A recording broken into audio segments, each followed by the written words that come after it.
What are the odds that Jake Guentzel winds up in Chicago? I'll answer that, and we'll talk about Artyom Levshunov being rumored to go number 2.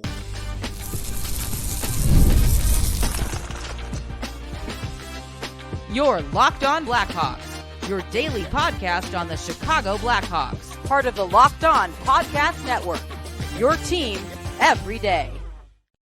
What's going on, everyone? Welcome back to another episode of Locked On Blackhawks, part of the Locked On Podcast Network, your team every day. As always, I'm your host, Jack Bushman. Do me a quick favor, if you're watching on YouTube right now, go and hit that like button. Comment down below as well as to your thoughts on the rumors of the Blackhawks possibly being in the mix for Jake Guentzel here this summer. Go and let me know if that's a move you would like to see Kyle Davidson make here this offseason, and also share your thoughts on defenseman prospect Adam Jiricek, as he's going to be the next 2024 NHL Draft Profile that I'm covering on today's episode. Make sure you're subscribed to Locked On Blackhawks on YouTube as well if you haven't done so already, because I'm going to be having a lot more intriguing Blackhawks conversations here on the show all throughout the offseason. We're now 18 days removed from the NHL Draft. I still have a boatload of profiles to get into. I'm going to be having a mock draft coming out here soon, as well as my top 15, top 20 rankings, maybe even my top 30. I haven't finalized my decision upon that yet, but I'm also starting tomorrow, going to be getting into my Chicago Blackhawks Summer 2024 top 10 prospects list. So again, just make sure you hit that subscribe button. You're not going to want to miss out on any of those chats that I'm going to be having here all throughout the summertime. And last but certainly not least, got to let you all know, today's episode is sponsored by FanDuel. Sign up today and visit FanDuel.com/lockedon to get $150 worth of bonus bets guaranteed.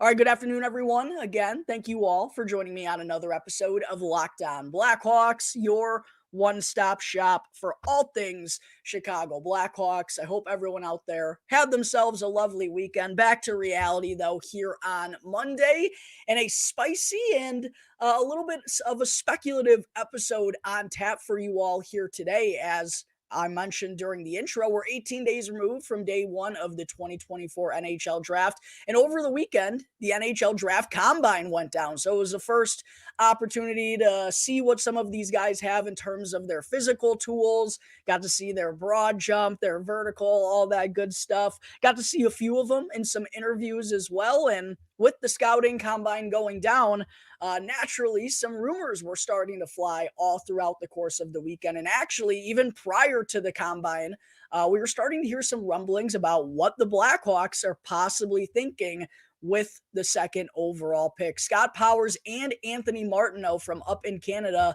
both reported on Thursday or Friday late last week, the Blackhawks at this point were leaning towards Artyom Levshunov over Ivan Demidov. And I thought that was curious, as someone who's been pretty outspoken about the Demidov hype train, the Demidov potential, the unreal duo of Connor Bedard and Ivan Demidov across from each other for years and years to come. It quite honestly gives me Sidney Crosby, Evgeny Malkin vibes from, 20 years ago, which is crazy to say. That's how old I am now.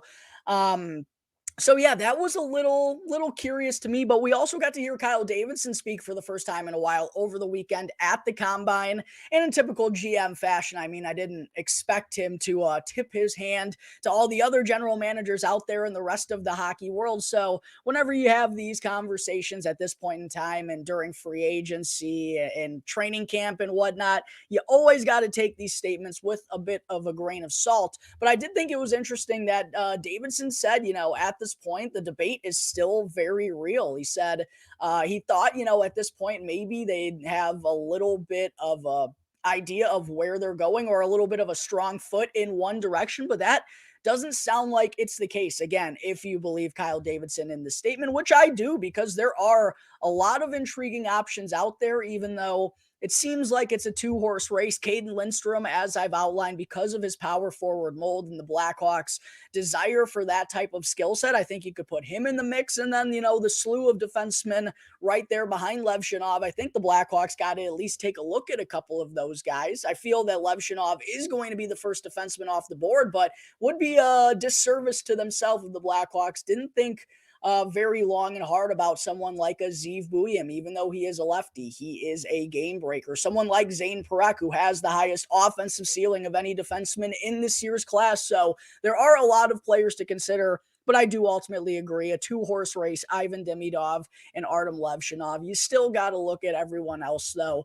But getting a first little glimpse at Artyom Levshunov over the weekend at the scouting combine made his presence felt within the Blackhawks media. They all shook his hand when they were talking to him, and he said he was a very charming and social and outgoing individual. He even made some jokes about how the Blackhawks actually were the only team that took him out to dinner this past week. And he joked about, having a few beers with the guys, which obviously, the kid's only 18 years old. That obviously wasn't happening. All right, everyone relax out there. But I like to see that, Levshunov isn't like tense or stressed in moments like these. He seems to be enjoying himself. He seems to be a laid back character. And I'm not going to dive into that and be like, that's the reason he should be the pick. But these are characteristics you like to see. And whether he winds up in Chicago or somewhere else, I think it's pretty clear that he's going to be a fan favorite just based on his perspective of the game and how he kept everything light in these interviews. He's probably going to be a gem years and years down the road. But obviously Levshunov was the one that was at the combine over the weekend. Ivan Demidov was not, since no Russians are allowed at the combine. And there have also been some interesting rumors floating around Ivan Demidov as well. Cam Robinson from Elite Prospects posted on X today that he's talked to a handful of teams at the combine, and no single team that he's talked to indicated they would feel secure or comfortable in taking Ivan Demidov with a top 2 or even a top 5 pick. And I mean, I understand it. The reasoning behind it is because, it's tough to scout these Russian prospects. Also, Demidov is playing in a very subpar league. The VHL is a lot lower than the CHL. He's not going up against, pro competition on a regular basis. And he is an undersized forward with a little bit of a different skating style that hasn't necessarily translated well to the NHL level over these last handful of years. So I understand it. I understand the concern, and I understand that it is a little bit risky. I mean, we saw it with Matvei Michkov last year. He fell all the way to number 7, the Philadelphia Flyers, and he very well could have been the second most talented player in that draft. Only time will tell. And it feels like Ivan Demidov is kind of in the same situation. So as far as my feelings on this matter, I'm still not changed. I think the pick should be Ivan Demidov. I think the sky is the limit, and you just can't turn that down. But I absolutely agree that Artyom Levshunov is the safer pick. And this is kind of what I alluded to when diving into his draft profile. You can go and check that out on my YouTube channel under the 2024 NHL Draft Profile playlist. If you want to hear more in particular on Artyom Levshunov, I recommend you all go and do that. I think it was one of my better episodes that I've posted. But I do think he's going to be the first defenseman off of the board this year because he's just safe. There's a lot of security there. He's got good size. He's got good offensive instincts. And I think, maybe his judgment and the way he anticipates the game is offensive minded. But when he is, structured and in a right spot, he plays solid defense. He has a lot of physical tools. There's a lot to like there. I just don't know if he screams number 1 defenseman to me at his ceiling. Whereas if Ivan Demidov reaches that ceiling, he's going to be one of the best players in the NHL. Just the way he thinks, the creativity, the skill, and pairing that with Connor Bedard, to me, you just can't pass that up if it goes right. That's my opinion on the matter. I would be a little bit upset if they go with Artyom Levshunov, but I wouldn't hate it. I certainly would understand it. I do think they're the 2 horses in this race. I think it's down to only those 2. I would be really shocked if it was anyone other than those 2. And even Scott Powers of The Athletic reported today that he believes it's down to Demidov and Levshunov. Caden Lindstrom was reportedly in the mix before the scouting combine, but now he believes that it's down to just a 2-horse race. So listen, I want it to be Demidov. I think it's, in my opinion, a little clear cut. But I don't hate the Artyom Levshunov.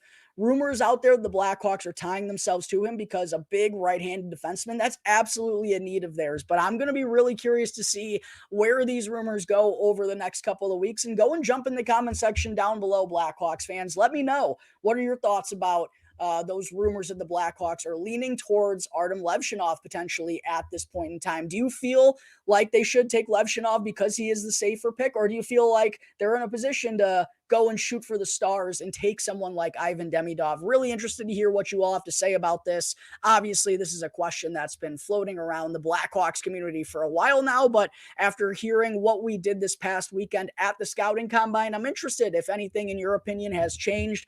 Mine still hasn't. I'm still going Ivan Demidov, but I wouldn't hate the Artyom Levshunov pick. I would not hate it whatsoever. Go and let me know your feelings on that matter down below in the comment section. But there is all the latest out of the scouting combine over the weekend, down to 18 days before day one of the 2024 NHL Draft. Coming up in just a moment here, Blackhawks fans, more rumors going on. I'm going to talk about the possibility of Jake Guentzel signing a free agent ticket with the Chicago Blackhawks this summer.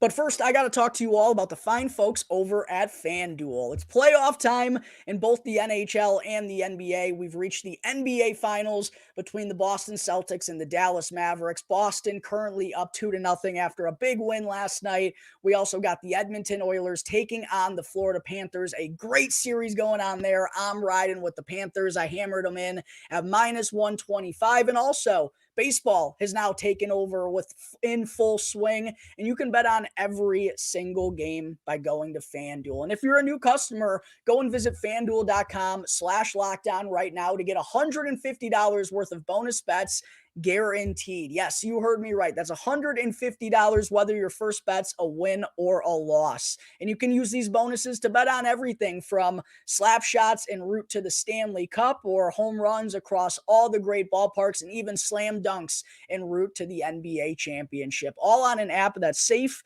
secure, and super easy to use. So what are you waiting for? Go and make your first bet an automatic win by visiting FanDuel.com/lockedon. Again, that's FanDuel.com/lockedon if you're a new customer to receive $150 worth of bonus bets guaranteed. FanDuel, America's #1 sportsbook.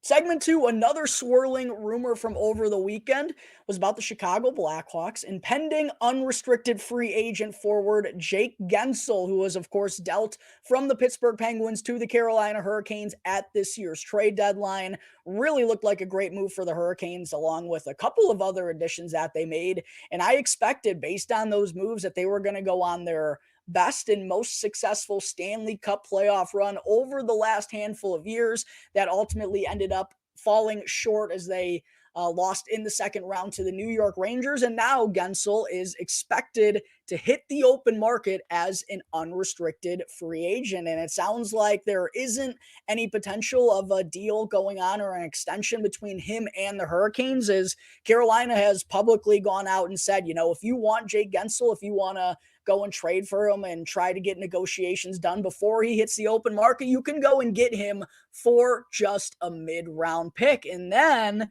over the weekend as well, Elliot Friedman on 32 Thoughts, Sportsnet insider, one of the best in the entire business, threw out a bold prediction, Blackhawks fans, that Jake Guentzel would sign a ticket in Chicago over the offseason, stemming from his Midwestern roots. Even though he's not a Chicago native, he does kind of have Midwestern roots. And Elliot Friedman predicted that he would wind up signing a big deal with the Chicago Blackhawks. And obviously, this sparked a lot of intrigue. A lot of Blackhawks fans who suffered alongside me and watched the worst offense in team history this past season go, hey, go and get that guy. He can make our offense great immediately. And I'm going to talk through both sides of this with a level head. And then at the end, I'll share the likelihood that the Blackhawks wind up signing Jake Guentzel. So from afar, Guentzel has been a phenomenal player ever since he stepped onto the scene. Really found a very nice niche role for himself alongside Sidney Crosby on the top line there for the Pittsburgh Penguins for a long, long time until he ended up getting traded. But everywhere he's been a very effective player. He had 77 points in 67 games this past season, 30 goals and 47 assists combined for the Hurricanes and the Penguins as a 29-year-old. He's also tallied at least 70 points in each of his last 3 seasons. The last time he didn't do that was in the lockout shortened season where they only played 56 games. He was above a point per game average there. He has been an elite and effective top 6 goal scoring piece that is also rather nicely developed some playmaking skills over the years, because when he first kind of stepped onto the scene, he was more so known for his goal scoring abilities, his net front presence, along with Sidney Crosby. I don't want to call him like exactly what Zach Hyman's done with the Edmonton Oilers, but they were kind of in similar roles, and he really established himself as a complete goal scorer and has since rounded out some really nice playmaking abilities. And absolutely, that would be a huge add to the Chicago Blackhawks offense. First off, he's undoubtedly a top liner from day one if he signs with the Blackhawks. You can put him right alongside Connor Bedard on the left wing. I think this is a guy who knows something about playing well alongside elite talents. He just, as I alluded to, did it very well for a long time next to Sidney Crosby. It could make sense to put him next to Connor Bedard, a player that's been held in the same breath as Sidney Crosby. And oh yeah, he would be a great veteran leader that's been there and done that in the Stanley Cup playoffs and could help usher in that next era of Chicago Blackhawks prospects and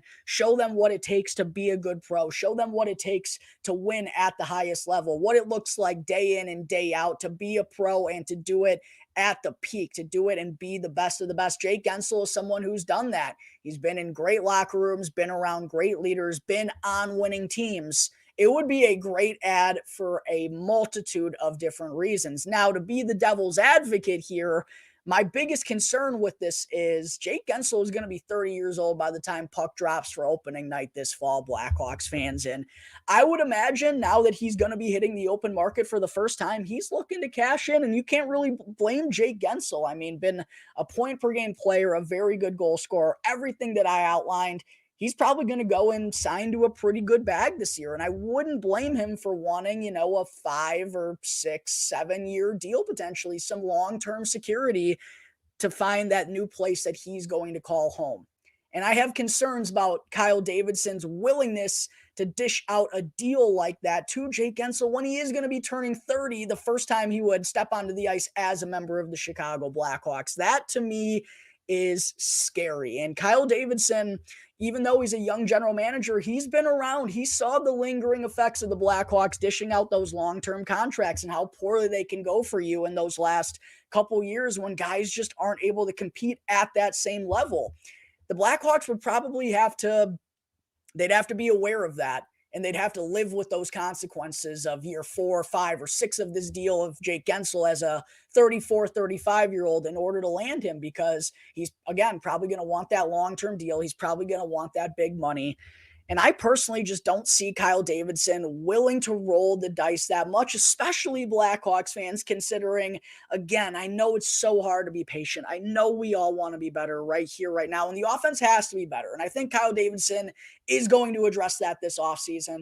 It's not going to be with notable moves like Jake Guentzel, though. It's not going to be making notable moves like bringing back Steven Stamkos, because these guys are they're older. And to shell out big-time money, I just don't think Kyle Davidson wants to be doing that unless it's the cream of the crop. And we're not getting that until the 2025 free agent class. And if you sign Jake Guentzel to a big ticket, I know the Blackhawks have a ton of money, but that could make them think twice about shelling out a huge contract in the summer of 2025. So to me, I just think this is a little bit far-fetched, Blackhawks fans. I just don't think Kyle Davidson wants to give Jake Guentzel a 4 or 5+ year deal at a big number when, those last couple of years, the productivity could certainly take a dip. And the Blackhawks have been scarred by that as an organization over, the last decade now, basically, as they've been trying to recoup the pieces from that great dynasty run that they had. So I just think it's very unlikely that Jake Guentzel winds up in Chicago. I do love hearing that it could be a possibility, because it means the Blackhawks are starting to get to that point again where they can dish out big money and they will land big name free agents. That time will come, Blackhawks fans. I just don't think it's right here, right now. I just think it's a year too soon. They're a year too early to go and make a splash like this. They're not quite there yet. So ultimately, in terms of the odds of the Blackhawks landing Jake Guentzel this summer, I think it's very slim. Just like the odds they trade for Marty Necas. They just don't have the pieces to go and do that. And why would they? Why would they go and take a step back when they've done so good to make this process and to give them all this flexibility that they want when the window opens again? And the window just isn't open yet. I think it would be a little hypocritical for Kyle Davidson in terms of or it would be him deviating from his previous path to go and make a move like that this summer. Would it make the Blackhawks better right here, right now? Does it make sense in certain ways? Absolutely. I just think there's risk there, and I don't think Kyle Davidson wants to take on that risk. So ultimately, I don't see Jake Guentzel landing with the Chicago Blackhawks here this summer. I don't want to be the bearer of bad news, but believe me, Blackhawks fans, there is going to be a day in the not too distant future where the Blackhawks are going to make a big ticket acquisition, and it's going to be awesome. And we're going to have big old smiles on our faces. And listen, if they do sign Jake Guentzel, I love it. It makes sense for a lot of different reasons. Just considering how Kyle Davidson's gone about his business so far, I think it's a little bit far-fetched. So there are my thoughts on the rumors of Jake Guentzel possibly landing with Chicago this summer. Let me know your feelings on the matter down in the comment section right now. But coming up here in just a moment, don't go anywhere, Blackhawks fans, as I still have to get into a 17-year-old defenseman Adam Jiricek's 2024 NHL Draft Profile.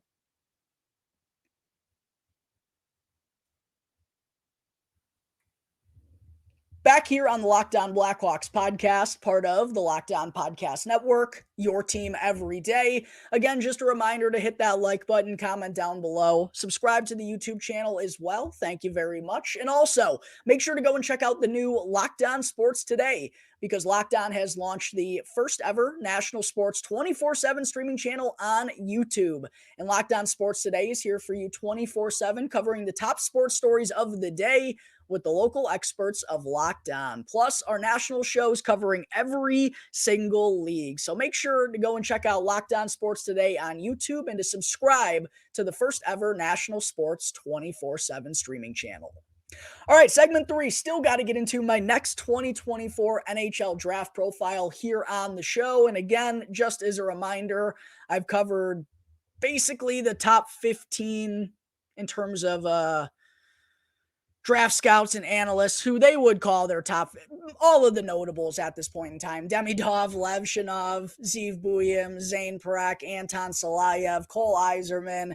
If there's a notable prospect in particular you want to hear about, I've probably already covered them at this point in time. You can find those episodes on my YouTube channel under the 2024 NHL Draft Profile playlist. And if there's someone you want to hear more about leading up to this year's draft, make sure to go and let me know your recommendation down in the comment section right now. The next prospect I'm getting into, though, is Adam Jiricek, 6'2", 170-pound right-handed defenseman. Of course, the younger brother of high first-round selection David Jiricek a couple of years ago by the Columbus Blue Jackets.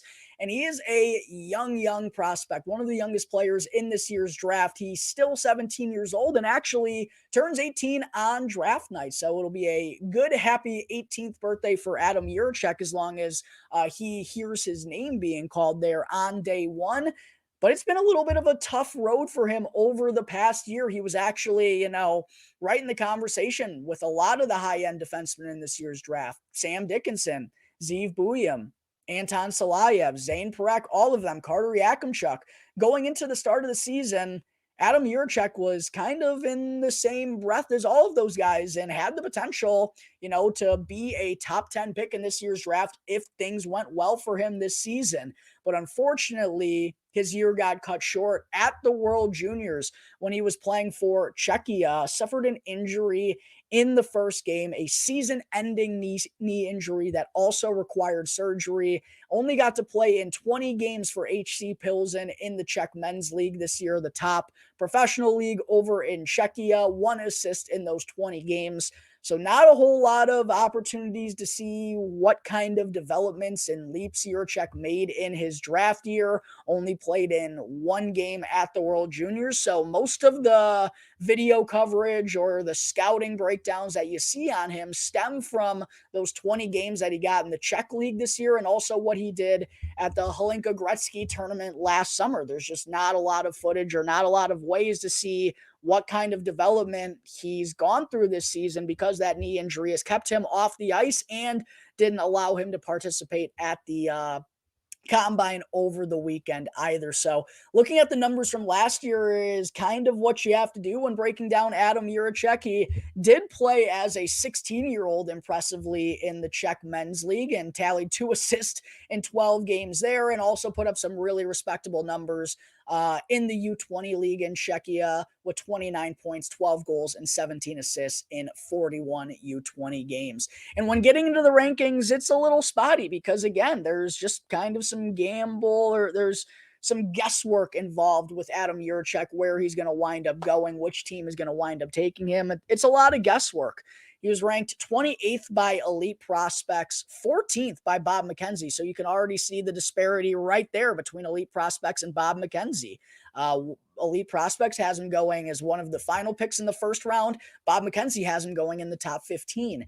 He was ranked 24th by Craig Button, 12th by Tony Ferrari, 24th by McKean's Hockey, 15th by Chris Peters, 24th by Daily Faceoff, 22nd by Sportsnet, and 22nd by Dobber Prospects. But all in all, even though the rankings are a little bit all over the place, I think it is pretty clear at this point in time that Adam Jiricek is going to go after those notable, those big six defensemen, if you will, with Levshunov, Buyem, Salayev, Perek, Dickinson, Yakimchuk. I think he's going to be at least the seventh defenseman off the board. I think it's pretty clear that he's a little bit further behind those guys, but how far? Well, it depends on who you ask, and it's going to be very interesting to see how far he winds up being available for in the first round. When breaking down his strengths and weaknesses, though, again, a little bit of guesswork because this is footage coming from only 20 games this year and a lot from the Hlinka Gretzky, which went on late last summer. But I think the first thing that's notable when you watch Adam Jiricek is he's kind of like a diet version of his brother. I think he's a little bit more raw than David was at this point in time, but they play a very similar style. Their games are very comparable.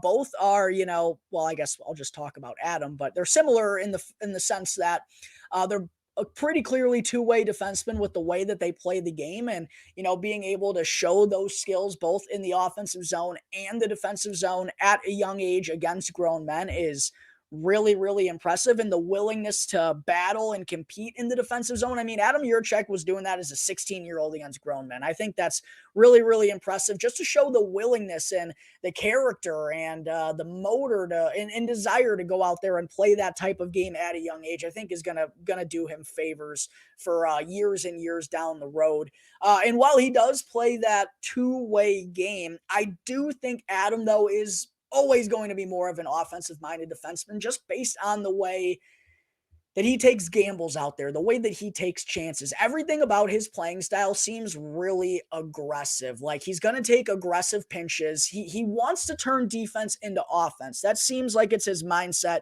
whenever he's playing out there. And if he sees an opportunity to go and do that, he's going to take it. He himself, I think, is kind of ironically a risk taker, and whichever team is going to take him is a little bit of a risk taker as well, which I think is kind of fitting. But he takes chances, man. He'll take gambles. He'll jump up on the rush. He's trying to make something happen on the offensive side of things. But he's able to do that because he's very mobile, which I think is notable for a player at 6'2". He's only listed at about 170 pounds, but being 6'2", he's got some good skating ability, got some decent top speed for a player of his size, and likes to use that to be a little bit of a rover. He's very rangy out there. He kind of floats all over the place. And there are points where you're like, is he going to be able to get back in transition on this one? And he still is able to do so most of the time. But as he takes that jump to the next level, those are things he's going to have to be cautious about. But all in all, he's got okay skating technique, but he's a good skater. And for being, only 17, one of the younger players in this year's draft, there certainly is more runway and more development time for a player like him. But he is a good skater already at a young age, and he loves to use the size to his strengths. He's very physical, very aggressively physical as well. Like, if he sees an opportunity to rub someone out along the boards when they're entering the offensive zone, he's going to do that. He'll stand you up at his own blue line. If you're trying to dangle through the neutral zone and enter the offensive zone with some speed, he'll flatten you. And he plays hard and fights hard along the boards. He's scrappy. He's competitive. And like I said, he's got a pretty good motor all in all. And then in the offensive attributes, he's a good passer, not a great one. I think clearly a step behind most of the defensemen that I've covered already, but he is a shoot first defenseman. And I think that's something that would certainly be appreciated by Blackhawks fans. And I think is something that scouts love to see from a defenseman. Even though I think the shot selection could use work, I love to see the aggressive mentality. He's trying to put pucks on the net, and even he recognizes plays really well. And when he sees there's open ice in front of him in the offensive zone, he'll go and jump down low to maybe find a loose puck or find a rebound. Again, he's always thinking offensively, and I think he's going to be more of an offensive-minded defenseman than a stay-at-home defender at the next level. As far as the weaknesses go, I mentioned the technique isn't great. So there's some areas to kind of clean up there to help him get to that next level in his top speed and to help him hang against faster players at the next level. His decision making also certainly needs work, not only in terms of just when to take gambles out there. That absolutely is going to be a trait that he's going to have to develop. Just better game recognition is something that he's going to have to establish a little bit better.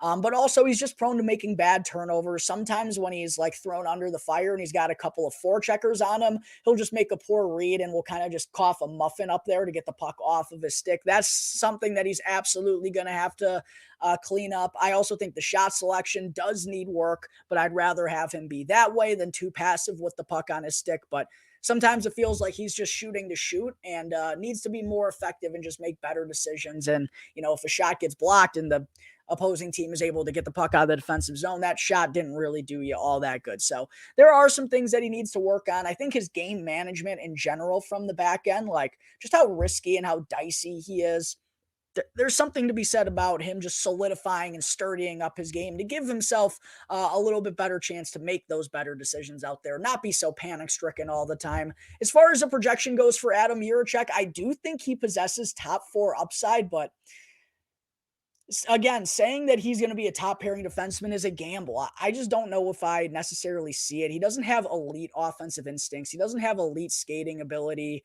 But again, he's very well rounded and there's a lot to like in his game. There's just not that one part that kind of screams elite upside. And I think that is why he's in that kind of second tier of players projected to go in this first round. It's just, I think with Adam Jiricek, the question comes down to, are you willing to gamble? Like if you take him in the top 15, top 20, it is a little bit of a gamble because you just don't know how he's going to react after that knee injury. You didn't get to see a whole lot of him on the ice this year. But there are a lot of skills to like about his game. I do think ultimately, though, he's going to go after those first 6 defensemen and probably ends up getting drafted somewhere between number 20 and number 30. As far as a long-term fit with the Blackhawks, I do feel like his size, his skating, his shooting, his two-way ability, I do think that's something that Kyle Davidson would like. Personally, though, if we're getting a defenseman this late, I would prefer someone that's a little bit more reliable on the defensive side of things. And I don't ever see Adam Jiricek being a defensive anchor. Like if he winds up being a top pairing defenseman, it's alongside another really solid defensive defender. I don't think he's ever going to be the shutdown guy on a single pairing. And I just think there could be some other defensemen that would intrigue the Blackhawks more than that. So, and also at number 18, I feel like Jiricek is a little risky. Yeah, they need a right-handed defenseman. I just don't know if I love Jiricek enough to make it happen at number 18. And there is even a chance he could fall to the Blackhawks at number 34 if teams don't feel like he's worth the gamble in the first round. The Blackhawks could have an opportunity to get him at 34, maybe trade back into the late first round to get him, a la what they did with Sam Rinzel a couple of years ago. He's just a little bit dicey to me, Blackhawks fans, and I'd like someone a little bit more solid, just like I said. If they were to take someone, a defender, a right-handed defenseman at number 18, I don't love Jiricek. I don't hate him at the same point in time. I wouldn't be pissed about the pick, but I wouldn't love it. Go and let me know your thoughts on Adam Jiricek's game down below in the comment section. A very tough prospect to gauge in this year's draft, but that's going to wrap up Adam Jiricek's NHL Draft Profile, and that's going to wrap up today's episode of Locked On Blackhawks. As always, thank you all again to everyone out there who tuned into the show, and make sure to go and follow Locked On Blackhawks for free right now, wherever you may be listening to your podcast, and to go and subscribe to Locked On Blackhawks on YouTube. That way you can get the latest episode as soon as it becomes available each and every day. As always, I'm your host, Jack Bushman. You can find me on X at Jack Bushman2. And make sure to also go and check out my Strictly Blackhawks account at Talkin' Hockey for all the latest Blackhawks news and updates. So until tomorrow's episode, everyone, enjoy the rest of your days. I'll see you next time on the Locked On Blackhawks podcast, part of the Locked On Podcast Network, your team every day.